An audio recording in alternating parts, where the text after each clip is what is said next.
நாம் அறிந்தவரை சுமார் 34 வருஷம் இதை சொல்லிக் கொண்டிருக்கிறோம்.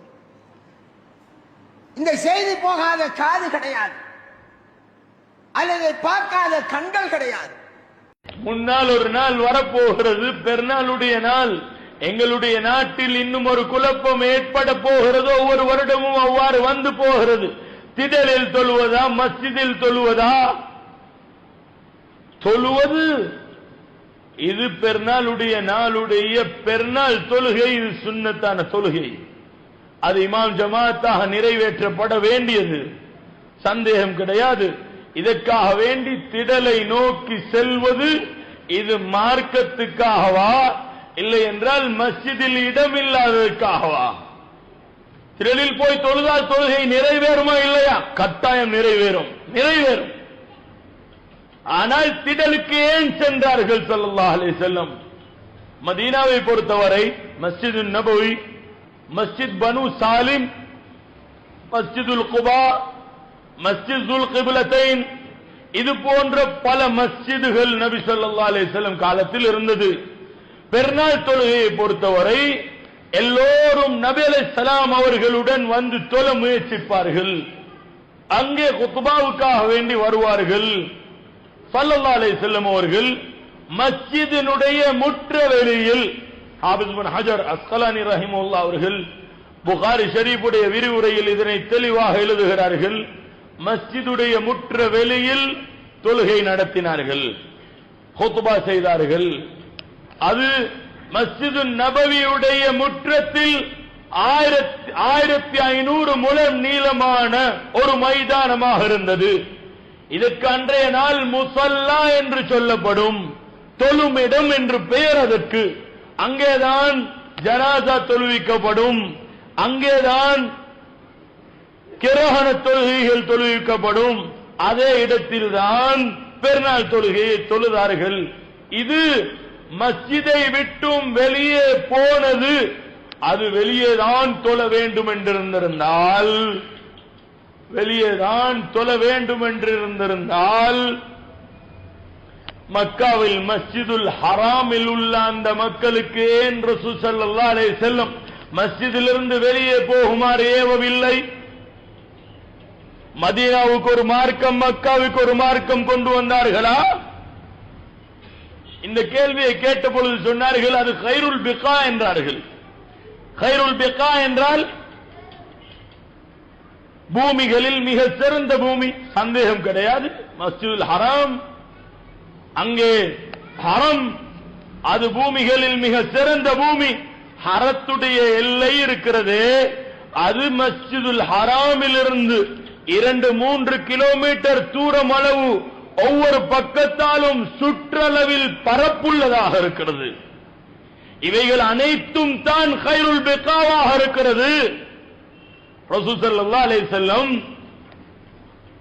மிஅராஜுக்காக வேண்டி பிரயாணம் வெளியாகிய பொழுது ஆத்திகா ரலியல்லாஹு அன்ஹா அவர்களுடைய வீட்டில் இருந்தார்கள்.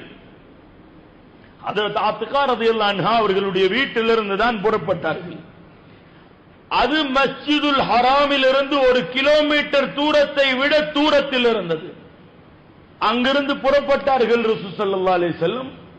ஆனால் குர்ஆனில் அல்லாஹ் தஆலா சொல்லும் பொழுது சூரா பனு இஸ்ராயீலினுடைய ஆரம்பம், சுப்ஹானல்லதி அஸ்ரா பிஅப்திஹி லைலம் மினல் மஸ்ஜிதில் ஹராமி இலல் மஸ்ஜிதில் அக்ஸா என்று சொல்கிறார். இந்த இஸ்ராவுடைய பயணம் இது மஸ்ஜிதுல் ஹராமில் இருந்து நடந்ததாக சொல்கிறான். ஏனென்றால் ஹரமுடைய அந்த பரப்பு இருக்கிறது, அதற்குள்ளால் எந்த இடத்திலிருந்து வெளியாக இருந்தாலும் அது மஸ்ஜிதுல் ஹராம் தான். பூமிகளில் மிக சிறந்த பூமியாகிய அந்த ஹரமுடைய பூமியில் இவ்வளவு பெரிய பரப்பளவில் ஒரு மைதான் கிடைக்கவில்லையா தொழுகைக்காக வேண்டி வெளியாகி போவதற்கு? இந்த கேள்விகளுக்கு பதில் சொன்னதன் பின்னால் அவர்களுடைய வாதத்தை பற்றி சிந்திக்கலாம். இந்த உம்மத் வழிகெடுக்கப்பட்ட உம்மத்தா? அல்லாஹ்வுடைய குர்ஆன் என்ன சொல்கிறது? மா கான அல்லாஹு லியுதில்ல கௌமன் பஅத இத ஹதாஹும். அல்லாஹ் தஆலா ஒரு கூட்டத்தாருக்கு நேர்வழி காட்டியதன் பின்னால் அவர்களை வழி கெடுக்க மாட்டான். யாருக்கு குர்ஆனுடைய அறிவு பரிபூர்ணம் இல்லையோ, யாரிடம் ஹதீஸுடைய அறிவு பரிபூர்ணம் இல்லையோ, யாருக்கு சுன்னாவை விளங்க தெரியாதோ, யாருக்கு வஹயுடைய விளப்பம் இல்லையோ, அவர்கள் தங்களை தாங்களே நாங்கள் தான் குர்ஆன் ஹதீஸுக்குரியவர்கள் போன்று பேசுகிறார்களே, அந்த உலமாக்கள் இங்கே குறிப்பிடப்படவில்லை என்று சொல்ல வருகிறேன். சொன்னார்களே ஸல்லல்லாஹு அலைஹி வஸல்லம், அன்றைய நாளுடைய அந்த அல்காயிலூன மினல் கிதாபி அல்காயிலூன பில் கிதாபி வஸ்ஸுன்னஹ் கஸ்ஸாபிகீன அல்அவ்வலீன மினல் முஹாஜிரீன வல் அன்சார். ஆரம்ப சஹாபாக்களாகிய முஹாஜிரீன்கள் அன்சாரிகள் அவர்களை போன்றவர்கள் இந்த உலமாக்கள் என்றார்களே, அவர்கள் அல்ல.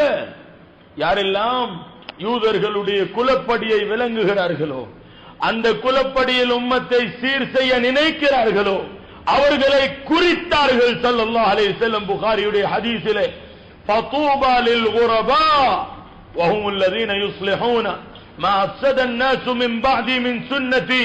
எனக்கு பின்னால் மக்கள் குலப்படி செய்வார்கள், அதிலே மக்களை சீர்திருத்தம் செய்வார்களே, அந்த மக்கள் என்றார்கள். அவர்கள் பரதேசிகள் என்றார்கள் ஸல்லல்லாஹு அலைஹி வஸல்லம்.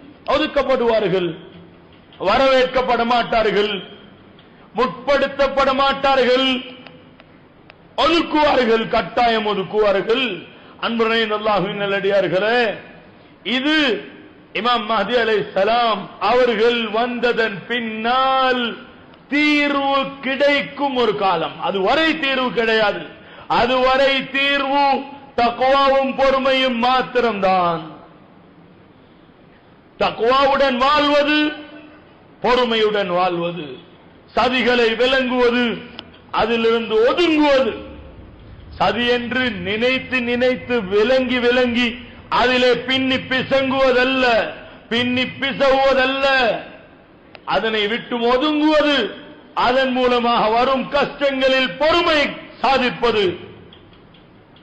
இது இந்த காலத்துக்குரிய அமலாக இருக்கிறது, இந்த காலத்துக்குரிய வழிமுறை.